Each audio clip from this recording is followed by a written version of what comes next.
All right, let's dive into this 2025 National Trade Estimate report on foreign trade barriers. Huh? It's kind of a mouthful, but basically it's the Office of the United States Trade Representative's like 40th yearly look at all the roadblocks U.S. companies face trying to do business, globally. Yeah, it's a massive report. It covers a lot of ground. We're talking about nearly 60 of the biggest export markets for the U.S. And, they're really drilling down on specific laws and regulations, policies, you name it, anything those foreign governments have cooked up that might be, making things unfair for U.S. businesses, right? To trying to compete. Yeah, it's pretty amazing how they sort of break it all down, too. I mean, they've got like 14 different categories to classify all these international trade challenges. So you've got the obvious things like, tariffs, quotas, but then you get into more, I guess, nuanced areas like technical barriers to trade, sanitary and phytosanitary measures, and, of course, government procurement, intellectual property, and this whole digital trade world, which is becoming a bigger and bigger deal. Right, and it goes even deeper. They look at investment barriers, all sorts of subsidies that can really mess with trade, anti-competitive practices, the whole impact of state-owned enterprises on competition. Then there's labor and environmental standards, and even a category for other barriers like bribery and corruption. I mean, it's pretty comprehensive. It really is. So let's jump right in. Maybe we can start with this Arab League boycott of Israel. This thing's been going on since like 1948. And as the report points out, it's still affecting U.S. trade and investment all over the Middle East and North Africa. Of course, I guess the actual impact varies quite a bit across the 22 countries in the Arab League. Yeah, that's right. A lot of those countries, they're not really actively enforcing the boycott when it comes to the U.S. But the report does call out Iraq, Qatar, and Yemen specifically. Those are the countries where the boycott is still causing some serious problems for the U.S. Well, with Iraq, I mean, officially they're supposed to be against the boycott. That's thanks to a decision made back in 2009 by their Council of Ministers. But the report makes it pretty clear that some government officials and even some whole ministries are still doing things that, basically violate that policy. For example, they point to this Ministry of Health Procurement division called Kimedia. Apparently, they've been putting out requests that are, right in line with the boycott. Yeah, and that sort of, I guess that inconsistency, between what the government says officially and what's actually happening on the ground, that's really, it's a problem. It shows you just how hard it is to make sure that, a policy from the top actually gets followed all the way down the chain, right? Sometimes those old habits die hard, or maybe it's just a matter of individual preferences. Whatever the reason, it definitely gets in the way of doing business. For sure. Now, when it comes to Qatar, well, they do have a boycott law on the books, but the USTR, well, they're not really sure how much the government's actually enforcing it. Of course, Qatar did officially say back in 1994 that they weren't going to go along with the secondary and tertiary boycott, at least as far as U.S. companies doing business with Israel were concerned. Right, but here's the catch. You still have U.S. companies and their subsidiaries saying that they're getting these boycott-related questions from, public Qatari entities. So clearly there's a disconnect there, right, between officially renouncing the boycott and then having these requests pop up.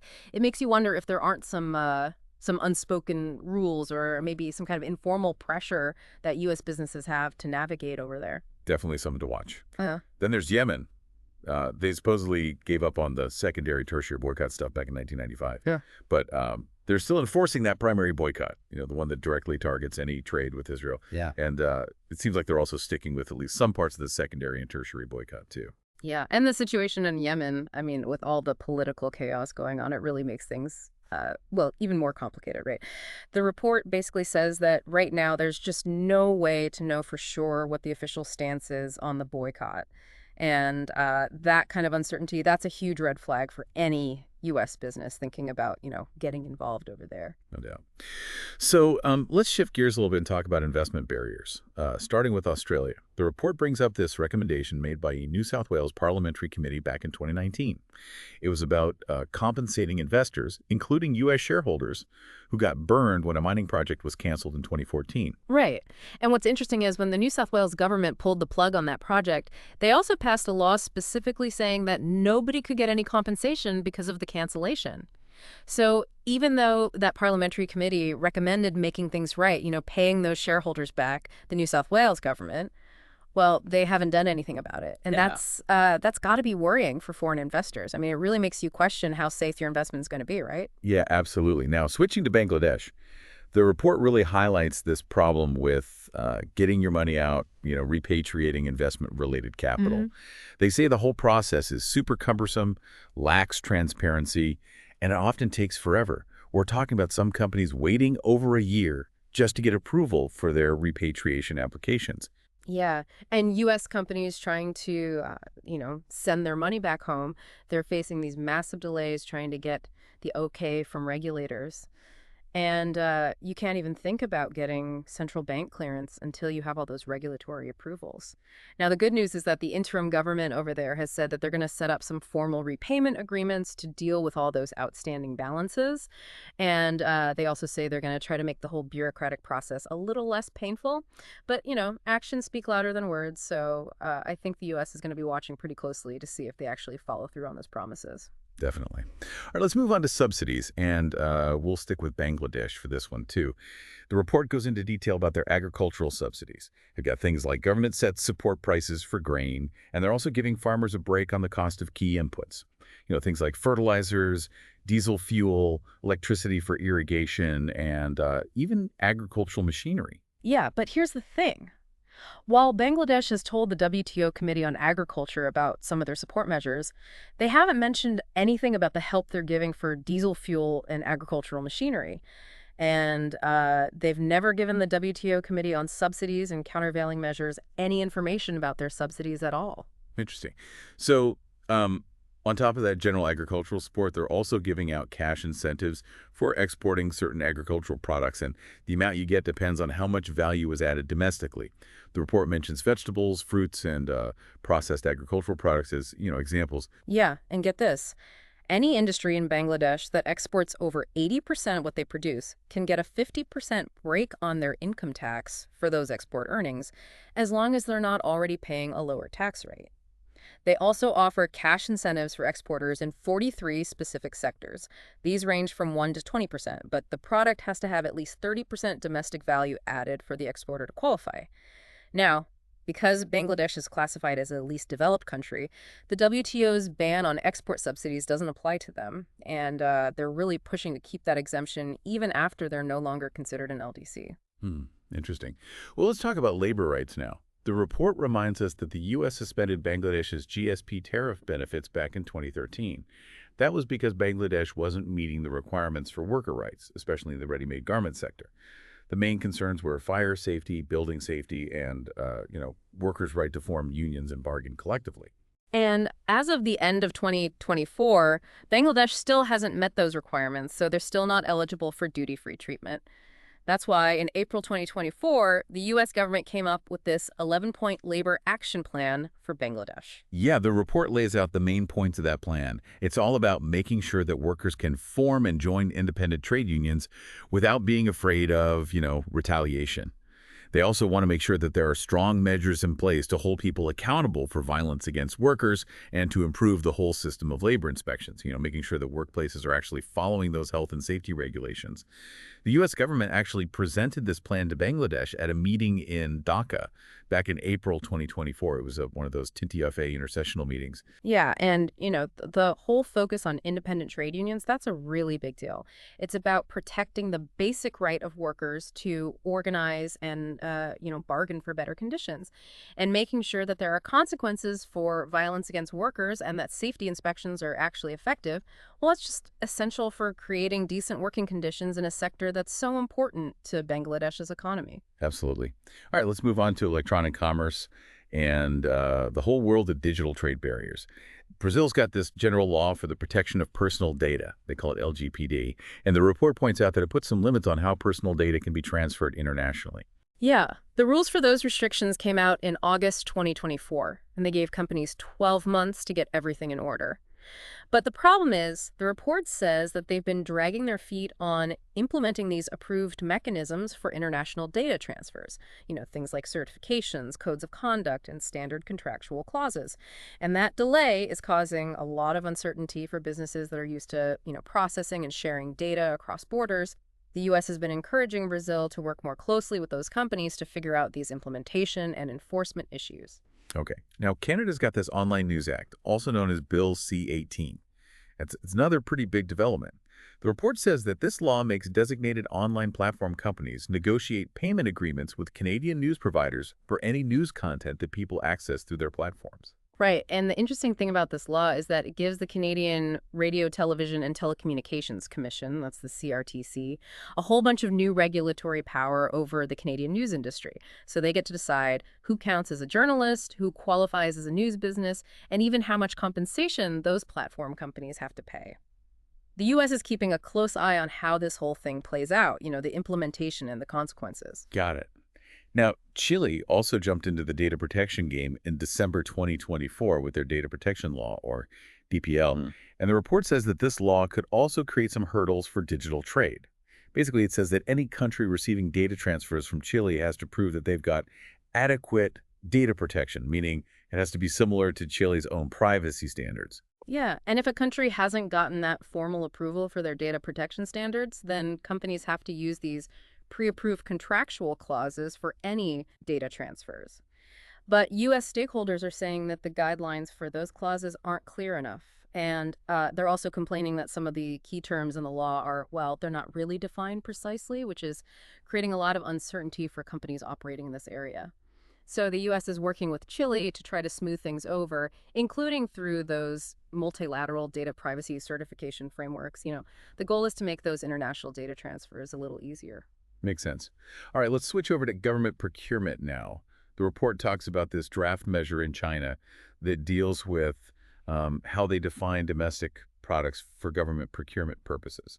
And it sounds like they're trying to make it easier for Chinese companies to win government contracts. Yeah, they're setting up these criteria that a product has to meet to be considered domestic. Like it has to be manufactured in China, the cost of the components made in China has to be a certain percentage of the total cost, and that percentage varies depending on the industry. And for some products, they're saying that certain key components and processes have to be done in China. And then on top of all that, the draft measure says that they'll give a 20% price discount to qualifying domestic products when they're competing against, foreign products in government procurement. So it's pretty clear that they're trying to give domestic suppliers a leg up. No doubt. And then over in Europe, the report raises some concerns about what's going on in Croatia and Greece. Apparently, U.S. companies are saying that the technical specifications and scoring criteria in those countries' public procurement tenders often seem to favor local or EU suppliers, which, puts U.S. companies at a disadvantage. Yeah, and in Greece specifically, there have been complaints that, they often require suppliers to get their services and production done domestically or to team up with Greek manufacturers if they want to win certain defense contracts. And there's also this issue with, they say the certification and documentation requirements for foreign firms are just way too burdensome, and it makes it really hard for them to compete. Not good. And the report also points out that both Lithuania and Portugal tend to use lowest cost Yeah. as the main deciding factor when they're awarding public procurement contracts. Right. And even though EU law does allow them to consider other things besides just cost, like the quality of the product or the company's reputation, this whole lowest cost thing in those countries can really limit the chances for companies that are offering, higher value or more innovative solutions. Those solutions might not be the absolute cheapest option up front, but they could be better in the long run. Yeah, it's all about the long game. Now, last but not least, on the government procurement front, the report mentions that Slovakia has these really long tender verification and appeal processes. And that's definitely a barrier to wider participation. They also talk about this practice of lock-in contracts where the government buys a basic service and then later expands the contract to include other services without putting it out for bid again.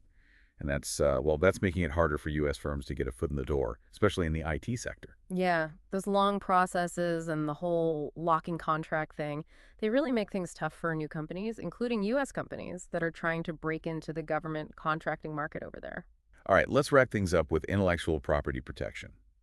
Starting with China, the report says that even though they made some legal changes after joining the WTO, they're still not doing enough to protect intellectual property rights. Yeah, and that's why they're still on the USTR's priority watch list in the 2024 Special 301 report. And to make matters worse, several markets in China ended up on the notorious markets list because they're so heavily involved in making and selling counterfeit and pirated goods. So, China is still a major source of those illegal products worldwide. Now, that Phase 1 agreement between the U.S. and China did address a lot of the U.S. concerns about intellectual property. It required China to update their laws and procedures in key areas like trade secrets, pharmaceutical IP, patents, trademarks, geographical indications, and all that. Plus, they had to strengthen enforcement against IP infringement. Right. And while China has put out some final measures related to that intellectual property chapter of the Phase 1 agreement, a lot of U.S. intellectual property rights holders are worried because some of those measures are pretty vague. That leaves a lot of leeway for the enforcement authorities, which means there's a lot of uncertainty about how much protection rights holders actually have and whether they can get any real remedies if their rights are violated. And China still has some unfinished business, too. They need to finalize some draft measures and issue some others that were part of their intellectual property action plan. So there's still work to be done. Now, Bulgaria is another country that's still on the watch list, mainly because it's become a haven for online piracy. They passed a law in 2023 to try to crack down on it. Yeah. But the report says that so far, nobody's been successfully prosecuted under that new law. Yeah, so even with the new law, they're not really doing much to stop online piracy, which means it's still a big problem over there. The U.S. is definitely going to be watching closely to see if that new legal framework actually makes a difference, if it actually leads to less piracy and more prosecutions. All right. And lastly, the report mentions that some stakeholders have concerns about how Germany implemented the DSM copyright directive. They're saying that the way they did it has created some big new exceptions for online content sharing service providers that could weaken copyright protection overall. Right, and there are also concerns about how they implemented Article 17 of that directive, which is about direct remuneration claims for authors and owners of certain related rights, and how that whole thing has to be managed collectively. Some stakeholders are arguing that the way Germany implemented it puts unfair limits on the freedom of contract, and that's leading to a lot of legal challenges. The U.S. is also worried about the strength of Germany's legal framework for technological protection measures, and they think that their private copy exception is too broad, which could hurt copyright holders. Well, I think that about covers it for our deep dive into the 2025 National Trade Estimate Report on foreign trade barriers. It's pretty clear that there are all sorts of issues out there that are making things difficult for U.S. businesses in the global marketplace. Yeah, and the USTR has done a great job of laying out all those barriers in detail. These barriers have a real impact on how goods and services move across borders, how safe and profitable international investments are, and how electronic commerce and the digital economy can grow. So it's really important for policymakers who are coming up with trade strategies and for businesses that are operating internationally to really understand these complexities. This deep dive has given us a good overview of the work that's being done to identify and address all these trade restrictions. And it really shows how interconnected global trade is and how much these little technical regulatory details can affect international commerce and innovation. Absolutely. And if anyone wants to learn more about this, I definitely recommend checking out the full 2025 National Trade Estimate Report on foreign trade barriers from the Office of the United States Trade Representative. It goes into a lot more detail about specific countries and a wider range of trade issues that are shaping the international economic landscape. So as a final thought for our listeners, international trade is constantly changing. Technology keeps evolving. Global commerce is getting more and more complex. So how do you think these trade barriers will adapt in the future? What kind of new forms will they take? And what innovative strategies will we need to come up with to deal with them effectively in the years ahead? Well, that's a big question, and one that I think we'll be grappling with for some time. But, that's the challenge, and that's what makes it so interesting. I think that's a great place to leave it for today. Thanks for joining us on the Deep Dive. My pleasure. Always good to be here.